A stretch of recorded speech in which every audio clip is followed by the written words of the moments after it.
Assalamualaikum warahmatullahi wabarakatuh. Terima kasih kepada teman-teman dan Dr. Gigi Santi Hairani atas kesempatan yang diberikan kepada saya pada hari ini. Saya akan mempresentasikan jurnal yang berjudul Enamel Pearls di lokasi berbeda pada akar gigi molar, mandibula, dan maksila, sebuah laporan kasus. Laporan kasus ini membahas tentang enamel pearls yang terjadi pada pasien wanita berusia 27 tahun. Jenis kelamin pasien pada kasus ini sesuai dengan predileksi jenis kelamin enamel pearls, yaitu wanita dan laki-laki memiliki kemungkinan yang sama untuk memiliki enamel pearls. Predileksi usia enamel pearls biasanya pada periode perkembangan akar gigi molar di usia 4-13 tahun. Akan tetapi, pada kasus ini enamel pearls baru terdeteksi saat pasien berusia 27 tahun. Ras pasien pada kasus ini tidak dijelaskan, namun predileksi ras paling tinggi untuk enamel pearls biasanya ditemukan pada orang-orang Asia dan Eskimo. Pasien tersebut awalnya datang dengan keluhan utama ingin melakukan perawatan pada gigi bawah belakang kanan dan kirinya yang berlubang. Tidak ada keluhan pada gigi lainnya. Pasien juga tidak memiliki riwayat keluarga yang pernah mengalami enamel pearls dan tidak memiliki riwayat penyakit sistemik. Kondisi ini sesuai dengan gejala enamel pearls yang bersifat asimptomatik, sehingga kebanyakan pasien memang tidak mengeluhkan adanya enamel pearls. Pemeriksaan ekstraoral pada pasien ini tidak dijelaskan dalam jurnal, tapi biasanya enamel pearls tidak menyebabkan perubahan pada wajah, bibir, ataupun kelenjar limfe pada pasien.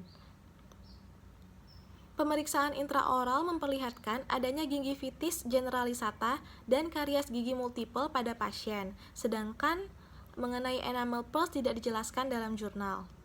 Enamel pearls biasanya tidak terlihat secara klinis karena lokasinya berada di bawah puncak gingiva. Namun, secara umum enamel pearls akan berupa bola kecil berwarna putih seperti enamel dengan ukuran bervariasi 1-5 mm dan biasa ditemukan pada daerah furkasi gigi molar.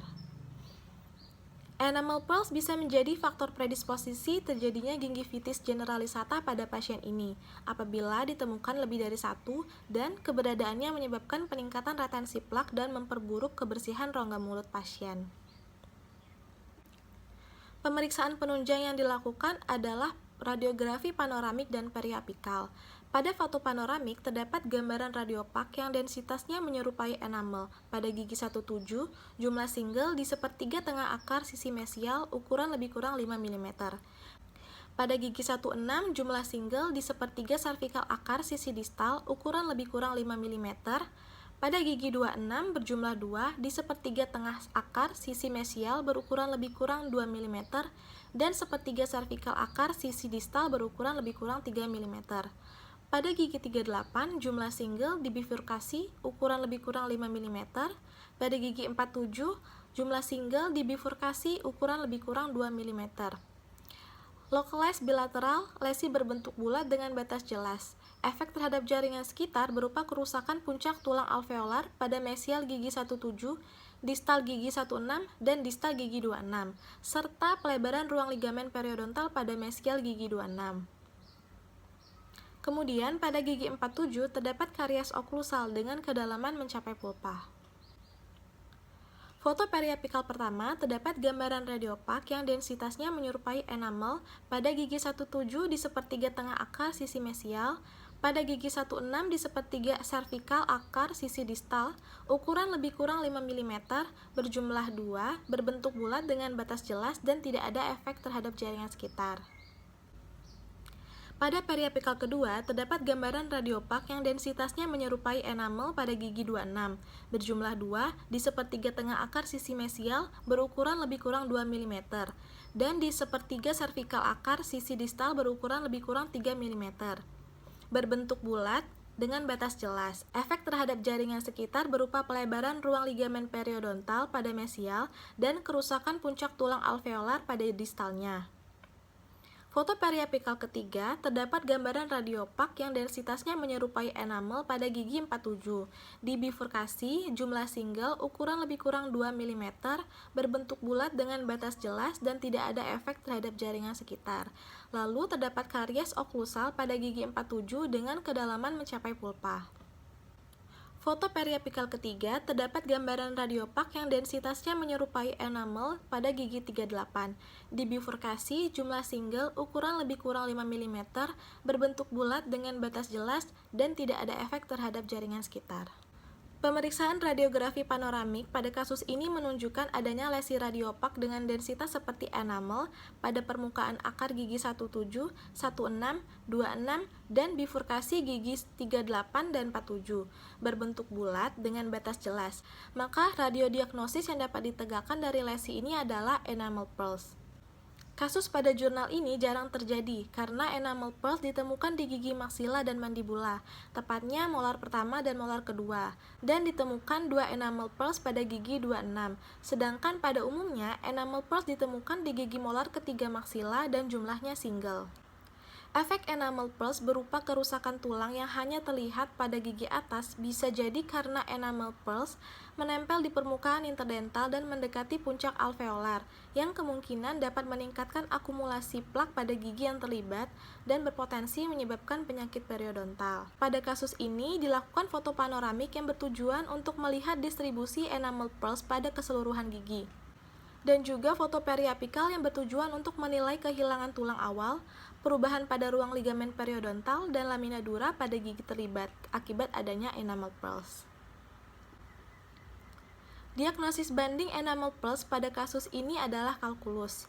Persamaan enamel pearls dan kalkulus yaitu struktur internalnya berupa radiopak dengan batas jelas, dan lokasinya berada pada permukaan akar gigi. Akan tetapi, kalkulus memiliki gambaran radiopak dengan densitas lebih rendah, dan biasanya berbentuk segitiga atau terkadang seperti pita. Sedangkan pada kasus ini, radiopaknya memiliki densitas tinggi seperti enamel dan berbentuk bulat. Jurnal ini tidak membahas perawatan pada rongga mulut pasien. Perawatan awal yang dapat disarankan adalah scaling dan instruksi oral hygiene untuk mengatasi gingivitis yang ditemukan pada pasien. Kasus enamel pearls yang asimptomatik tidak membutuhkan perawatan, namun gigi yang terlibat harus selalu dikontrol dan diperhatikan kebersihannya. Pada gigi 47 yang memiliki karies mencapai pulpa disertai enamel pearls, sebaiknya dilakukan pemeriksaan lebih lanjut dengan CBCT untuk mengetahui lokasi enamel pearls yang kemungkinan di bukal atau lingual karena adanya superimpos pada radiografi konvensional. Hal ini ditandai dengan outline enamel pearls yang terpisah berada di dalam outline akar gigi, dan bagian enamel pearls yang melebihi outline akar gigi densitasnya lebih radiopak dibandingkan bagian enamel pearls yang tidak superimpos. Selain itu, CBCT digunakan untuk memastikan keberadaan jaringan pulpa pada enamel pearls dan hubungannya dengan saluran akar, agar operator dapat menentukan rencana perawatan dan prognosis pada gigi 47. Apabila enamel pearls memiliki jaringan pulpa dan tidak terhubung dengan saluran akar, maka gigi 47 dapat dilakukan endodontik konvensional dan observasi enamel pearls. Sedangkan apabila enamel pearls memiliki jaringan pulpa dan terhubung dengan saluran akar, gigi 47 dapat dipertimbangkan untuk dilakukan endodontik konvensional. Namun, ada kemungkinan terjadinya kegagalan karena pembersihan yang tidak optimal. Atau bisa juga dilakukan bedah endodontik untuk pembuangan enamel pearls menggunakan bur dan menutup bagian yang terbuka. Tetapi prognosisnya buruk karena lokasi enamel pearls berada di sepertiga tengah akar. Perawatan endodontik ini bertujuan untuk mempertahankan gigi 47 dengan mengeliminasi bakteri pada saluran akar. Kemudian dilakukan restorasi akhir dengan onlay. Selanjutnya, enamel pearls di gigi 17, 16, 26, dan 38 yang asimptomatik tidak dilakukan perawatan dan hanya diobservasi untuk melihat apakah enamel pearls dapat menyebabkan peningkatan retensi plak yang nantinya berpotensi menimbulkan penyakit periodontal. Kasus di jurnal ini tidak menjelaskan mengenai kontrol pada pasien. Namun, berdasarkan perawatan yang disarankan, kontrol dapat dilakukan dalam jangka waktu 6-12 bulan untuk melihat penyembuhan puncak tulang alveolar dan ruang ligamen periodontal yang sebelumnya mengalami pelebaran pada gigi rahang atas yang memiliki enamel pearls, serta kontrol jaringan periodontal pada gigi rahang bawah yang memiliki enamel pearls. Apabila enamel pearls dihilangkan dengan bur, tidak akan terjadi rekurensi karena lesi ini terbentuk pada masa pertumbuhan gigi permanen. Kesimpulan, radiodiagnosis kasus ini adalah enamel pearls karena terdapat lesi radiopak yang densitasnya seperti enamel pada permukaan akar gigi 17, 16, 26, dan bifurkasi gigi 38 dan 47, berbentuk bulat dengan batas jelas. Enamel pearls pada jurnal ini ditemukan di gigi maksila dan manibula, tepatnya molar pertama dan molar kedua, serta terdapat 2 enamel pearls pada gigi 26, di mana hal ini jarang terjadi. Baiklah, sekian presentasi dari saya. Terima kasih atas kesempatannya. Wassalamualaikum warahmatullahi wabarakatuh.